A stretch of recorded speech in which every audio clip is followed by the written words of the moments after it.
About 200 drug overdose deaths in our country every year. Many say the opioid epidemic is the worst domestic crisis in a lifetime. And 13 Chief Investigator Darcy Spears now has new bombshell information that pharmaceutical companies never wanted you to know. The disturbing information comes from a federal database maintained by the DEA. It shows exactly how many powerful pain pills were delivered to each pharmacy in every Nevada county for 7 years. Drug makers and distributors wanted to keep the information sealed, but a judge overruled that as local governments are suing over the impact addiction has had on public services. In an exclusive interview with the attorney representing our Nevada counties and cities, we get a look at just how damning the evidence is. The conduct these pharmaceutical companies and distributors have engaged in is no better than the conduct of a Central or South American drug cartel. They're doing the same thing. Attorney Robert Eglett says the devil is in the data. Proof that all the companies in the pain pill supply chain knew most of the drugs were being abused and diverted for illegal use. Lincoln County's out in the middle of nowhere. There's nothing around it. And there's 5,200 people living in the community, and they're shipping 1.85 million dosage units of these drugs in there to one pharmacy. If that's not a clear sign that diversion's going on, I don't know what is. And this has been kept secret from the public for decades. Eglett is also furious about newly released internal emails.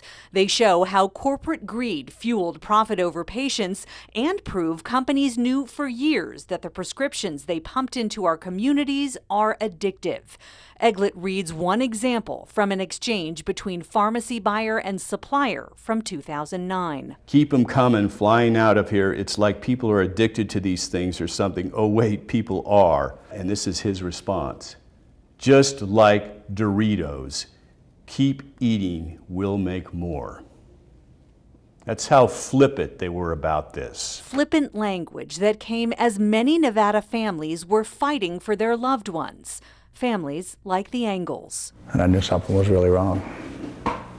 When I went upstairs, I saw him laid out on bed. He was gray and he wasn't breathing. In July 2011, Joe Engel lost his oldest son, Reese, to a drug overdose.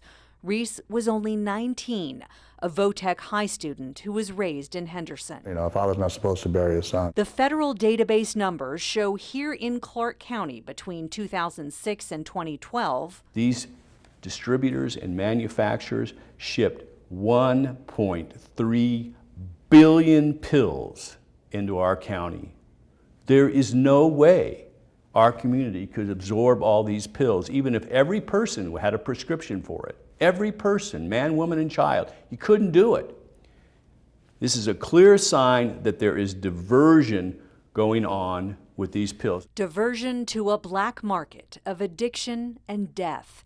Eglett says the time for accountability is now. And there needs to be a day of reckoning for these pharmaceutical opiate manufacturers and distributors. They need to pay and compensate for the damages that they have devastated our communities with. We reached out to the nearly dozen defendant companies in the Nevada lawsuits for a response. Purdue Pharma declined to comment.